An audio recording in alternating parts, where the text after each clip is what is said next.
Buenos días, hijos e hijas de Zeus. Vamos hoy a hablar un poco de los números, ¿sí? ¿De qué números? ¿De qué números? Bueno, ustedes saben que hay números que se usan para, por ejemplo, contar. 1, 2, 3, 4, 5. Si tengo que contar objetos, ¿sí? Voy a usar una especie de números. Y esos números son los números naturales. No son los únicos números que hay, ¿no? Obviamente. Todos hemos escuchado hablar de números que se pueden expresar como fracción o números que llamamos decimales. Por ejemplo, si tengo que medir algo, uso una especie de números. ¿Y cuáles son esos números que voy a usar? Bueno, por ejemplo, si quiero medir la temperatura de algo, lo que voy a usar es una especie de números que son los números reales. Pero los números no se terminan ahí. Aparecen unos números que en la historia de la matemática se tomaron su tiempo para ser justificados, para existir y tener sentido. ¿Cuándo aparecieron estos números? Bueno, aparecieron hace muchos años, pero los matemáticos no le podían dar sentido a esos números. Ya aproximadamente en el siglo XII, un matemático hindú llamado Bhaskara los había propuesto como resolución de unas ecuaciones.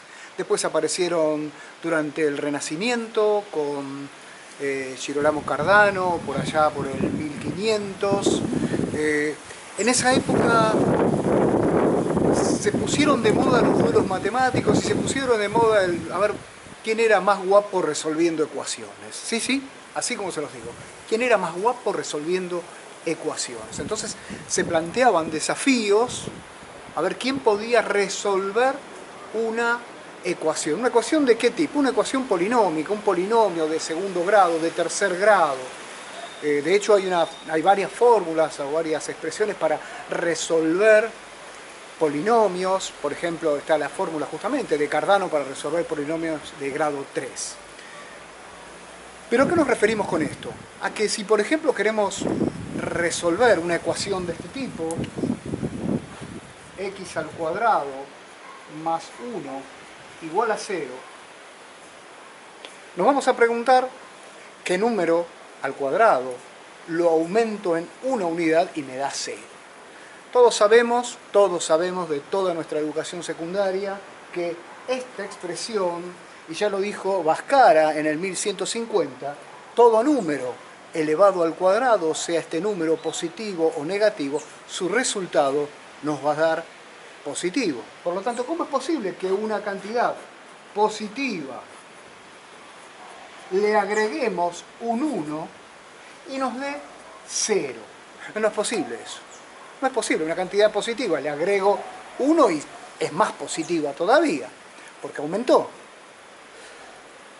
Ahora bien, esto, ¿sí?, que nosotros sabemos cómo resolverlo. ¿Qué digo con que nosotros sabemos resolverlo? Con lo siguiente, nosotros sabemos seguir determinados pasos algebraicos para resolver una ecuación de este tipo. ¿Qué serían esos pasos algebraicos que nosotros podemos seguir? Bueno, muy sencillo, son los siguientes. Hacemos x al cuadrado, está sumando el 1, vamos a pasarlo al otro miembro, va a pasar restando, nos va a quedar de esta forma. Y ahora, lo que vamos a hacer es aplicar, por una propiedad muy importante, que es la propiedad uniforme, la raíz cuadrada a ambos miembros. Por lo tanto, esto nos va a quedar de esta forma.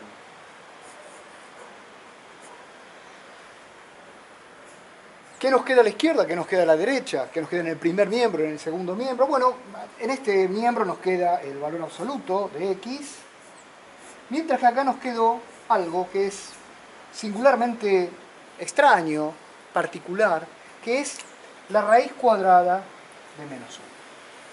Todo nuestro problema está en darle sentido, saber qué significa la raíz cuadrada de menos 1. Muchos años pasaron, muchos años, ¿sí?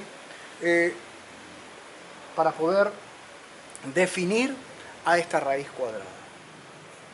Entonces, los matemáticos les gusta habitualmente encontrar sentidos a cosas que parece que no tienen sentido. Y a veces hay que rebuscarse un poquito eso. Lo que dijeron es, bueno, definamos una cantidad. Vamos a definir una nueva cantidad que la vamos a llamar imaginaria. ¿Sí? ¿Y por qué imaginaria? Porque esto no existe en ningún lugar. 2 es un número, una cantidad de una cosa. ¿Sí? Un número como 3/4 es una cantidad de otra cosa. Menos 200 puede ser una deuda que tengo, pero raíz de menos 1, ¿dónde está? Bueno, está en la imaginación de los matemáticos. Y es así que definen a esa cantidad, le asignan una letra. ¿Qué letra le asignan? Bueno, la palabra imaginación empieza con I. Así que, ¿qué mejor que hablar de que este número es lo que vamos a llamar, o vamos a denominar, la unidad imaginaria? Y va a ser igual a la raíz cuadrada de menos 1. Así que ahora lo que deberíamos intentar hacer nosotros es encontrar un álgebra para poder trabajar con estos números. Estos números van a formar una nueva especie de números que van a ser los números complejos, ¿sí? Y estos números complejos van a tener un álgebra particular para trabajar con ellos, con todas sus operaciones, que van a tener una gran utilidad, porque en principio se creía que era simplemente un juego matemático, pero la física del siglo XIX y la física del siglo XX vio que los números complejos tenían realmente utilidades sumamente importantes. Por ejemplo, los números complejos se usan para modelar matemáticamente la corriente eléctrica, ¿sí? Las telecomunicaciones.